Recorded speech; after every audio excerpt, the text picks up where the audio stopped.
Hello everyone, I welcome you all to GK tex factory. આજે આપણે part of speech વિશે માહિતી મેળવીશું. ઓકે, તો સ્ટાર્ટ કરીએ આપણો વિડીયો. તો પહેલાં આપણે વાત કરીશું પાર્ટ ઓફ સ્પીચમાં નાઉન વિશે. નાઉન એટલે ગુજરાતીમાં આપણે નામ અથવા સંજ્ઞા તરીકે ઓળખીએ છીએ. નાઉન કોઈ વ્યક્તિનું નામ હોઈ શકે, બરાબર, કોઈ પ્રાણીનું નામ હોઈ શકે, વસ્તુનું કે સ્થળનું નામ હોય, એને આપણે નાઉન કન્સિડર કરી શકીએ છીએ. નીચે એક્ઝામ્પલમાં જોઈએ તો રિયા ઇઝ અ સ્ટુડન્ટ. અહીં આપણે વાક્યમાં છે કે રિયા વિદ્યાર્થીની છે, બરાબર. તો વિદ્યાર્થી શું છે? વિદ્યાર્થી એ પણ નાઉન છે અને રિયા એ પણ નાઉન છે. બીજા વાક્યમાં સી લવ્સ ડોગ, બરાબર, તે ચાહે છે કૂતરાને ચાહે છે. તો ડોગ શું થયું? પ્રાણીનું નામ થયું, એ પણ આપણું નાઉન થયું. આગળ વધીએ વિડીયોમાં. તો her book is on the table. તેણીની પુસ્તક ટેબલને ઉપર છે. તો બુક શું થયું? વસ્તુનું નામ, એટલે આપણે એને નાઉન કહી શકીએ. હા, કહી શકીએ. ત્યારબાદ ટેબલ વસ્તુનું નામ છે, એને પણ આપણે નાઉન કહી શકીએ. ત્યારબાદ ચોથા વાક્યમાં જોઈએ તો her school is very beautiful. તેણીની જે શાળા છે તે ખૂબ સુંદર છે, સરસ મજાની છે, બરાબર. તો અહીંયા સ્કૂલ શું થયું? શાળા, સ્કૂલ એ સ્થળનું નામ છે, તો એ પણ આપણે નાઉન કન્સિડર કરી શકીએ. ફર્ધર નાઉનના બે ટાઈપ તો ન કહી શકાય, પણ નાઉન જનરલી કાઉન્ટેબલ અને અનકાઉન્ટેબલ હોય છે. કાઉન્ટેબલ એટલે આપણે ગુજરાતીમાં એને ગણી શકાય તેવા નામ કહી શકીએ છીએ, બરાબર. તો એના એક્ઝામ્પલ છે ડોગ, બોટલ, કેટ, બરાબર, વોટરમેલન. આ બધા કેવા વસ્તુ છે કે આપણે જે ગણવી પોસિબલ થાય, જે આપણે કાઉન્ટ કરી શકીએ, જેને આપણે ગણી શકીએ. અને બીજું છે અનકાઉન્ટેબલ નાઉન, એટલે કે જે ન ગણી શકાય તેવા નામ. એમાં આપણે મિલ્ક કન્સિડર કરી શકીએ, હની, લવ, ટી, બ્લડ. આ બધી વસ્તુ કેવી છે? આ બધી વસ્તુ એવી છે જે ગણવી પોસિબલ નથી. દાખલા તરીકે મિલ્ક છે તો એને આપણે ગણી શકતા નથી, બરાબર. એવી રીતે હની એટલે મધને પણ ના ગણી શકાય. પ્રેમ છે તો એને પણ આપણે ગણી શકતા નથી, એટલા માટે આને આપણે અનકાઉન્ટેબલ નાઉન કહીએ છીએ. ત્યારબાદ આપણે આજે અહીં વાત કરીશું પ્રોનાઉનની, બરાબર. પ્રોનાઉન કેને કહેવાય? પ્રોનાઉન એને કહેવાય કે જે જનરલી નામને બદલે વાપરવામાં આવે છે, બરાબર. નામને બદલે જે વાપરવામાં આવે તેને આપણે પ્રોનાઉન અથવા સર્વનામ કહીએ છીએ, બરાબર. પ્રોનાઉનના ઘણા બધા અહીંયા છે આપેલા પ્રોનાઉન્સ.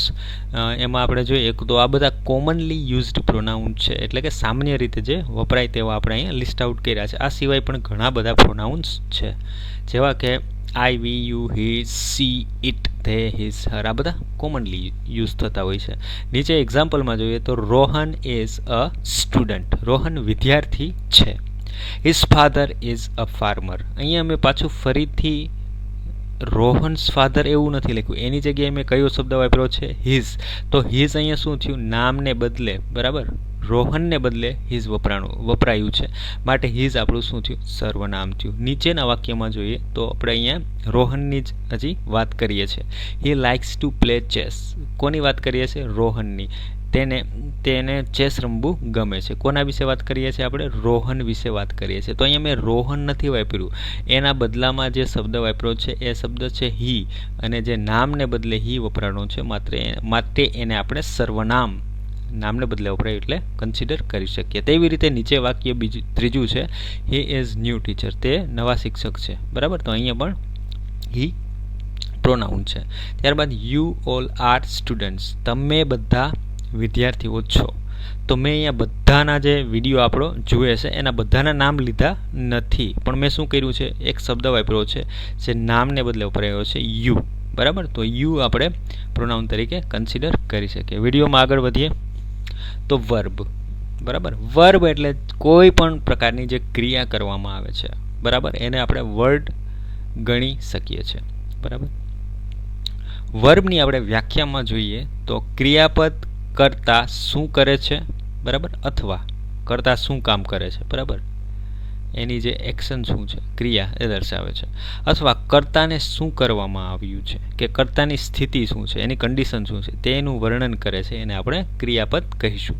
ઓકે, તો એક્ઝામ્પલમાં જોઈએ તો રિયા પ્લેઝ ક્રિકેટ, બરાબર. વાક્ય છે રિયા ક્રિકેટ રમે છે. તો અહીં પ્લેઝ એટલે રમવું. તો રમવું શું થયું?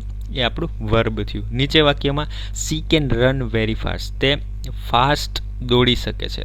તે ઝડપી દોડી શકે. તો રન શું થયું આપણું? રન એ આપણી ક્રિયા થઈ. આગળ વાત કરીએ વાક્યમાં તો C nose how to catch. તે જાણે છે. જાણવું એ પણ ક્રિયાપદ જ થયું. નો બરાબર. હાઉ ટુ કેચ કઈ રીતે પકડવું. ઓકે, તો અહીંયા બે આપણા વર્બ છે, નોઝ અને કેચ. ઓકે, એ સિવાય મિત્રો એમ, ઇઝ, આર, વોઝ અને વર ને આપણે સહાયક ક્રિયાપદો તરીકે ઓળખીએ છીએ. ઓકે, આગળ વાત કરીએ તો એડવર્બ. બરાબર, એડવર્બ ક્રિયા વિશેષણ. એડવર્બ એટલે ક્રિયા વિશેષણ જે ક્રિયાના બરાબર ક્રિયાના અર્થમાં શું કરે છે? વધારો કરે છે. કઈ રીતે વાક્ય આપણે જોઈએ એટલે તમને વધારે ક્લિયર થશે. પેલું અહીંયા વાક્ય છે સી સિંગ્સ વેલ. તેણી સુંદર ગાય છે. કેવું ગાય છે? સુંદર અથવા સરસ ગાય છે. બરાબર, તો સરસ માટે આપણે વેલ શબ્દ વાપર્યો છે અને સિંગ એટલે ગાવું. સિંગ ગાવું શું છે? એ આપણું વર્બ છે. શું છે? વર્બ. અને વર્બના અર્થમાં જે વધારો કરે એ શબ્દ વેલ આપણો શું થયો? એડ વર્બ થયો. નીચે વાક્યમાં હી સ્પીક્સ ક્લિયરલી. તે ચોખ્ખું અથવા તો સ્પષ્ટ બોલે છે. સ્પીક એટલે બોલવું. બોલવું શું થયું? ક્રિયાથી. એટલા માટે આપણે એને વર્બ અથવા ક્રિયાપદ કહીએ છીએ. બરાબર, એને જે સ્પીક બોલવું છે એના અર્થમાં વધારો કરનાર શબ્દ આપણે અહીંયા ક્લિયરલી છે. તો ક્લિયરલી આપણું અહીંયા એડવર્બ છે. ઓકે, ત્રીજું વાક્ય વોક કેરફુલી. ચાલો, કાળજીપૂર્વક ચાલો. બરાબર, તો વોક એ શું થયું? વર્બ છે. બરાબર, ક્રિયાપદ છે. તો એના અર્થમાં વધારો કરે છે કેરફુલી માટે આપણે અહીં કેરફુલી આપણું એડવર્બ છે. એવી રીતે એડજેક્ટિવ છે. જે રીતે એડવર્બ છે વર્બના અર્થમાં વધારો કરતું હતું. બરાબર, ઓકે, એવી રીતે એડજેક્ટિવ છે એ નાઉનના અર્થમાં વધારો કરનાર શબ્દ છે. બરાબર, એક્ઝામ્પલ્સ જોઈએ તો he is a fast driver. તે કેવો ડ્રાઈવર છે? ફાસ્ટ. અહીંયા નાઉનના અર્થમાં ફાસ્ટ શબ્દ વધારો કરે છે. પછી the cake is delicious. Cake શું છે? આપણું નાઉન છે. એના અર્થમાં વધારો કરે છે શબ્દ ડિલિશિયસ એટલે સ્વાદિષ્ટ. કેક સ્વાદિષ્ટ છે માટે ડિલિશિયસ શબ્દ આપણું એડજેક્ટિવ છે. My brother is sad. બરાબર, નાઉનના અર્થમાં વધારો કરે છે. કેવો છે? મારો ભાઈ કેવો છે? કેવો દેખાય છે? ઉદાસ દેખાય છે. સેડ છે. ઓકે, એવી રીતે હર કાવ ઇઝ વ્હાઇટ. તેણીની ગાય કેવી છે? સફેદ છે. કાવ આપણું શું થયું? અહીંયા નાઉન થયું. એના અર્થમાં વધારો કરે છે વ્હાઇટ. બરાબર, Riya is an intelligent girl. રિયાના અર્થમાં વધારો કરે છે અને કહેવામાં આવે છે કે રિયા બુદ્ધિશાળી છોકરી છે. તો રિયા અહીંયા ઇન્ટેલિજન્ટ શબ્દ આપણો એડજેક્ટિવ છે. ઓકે, આગળ વધીએ.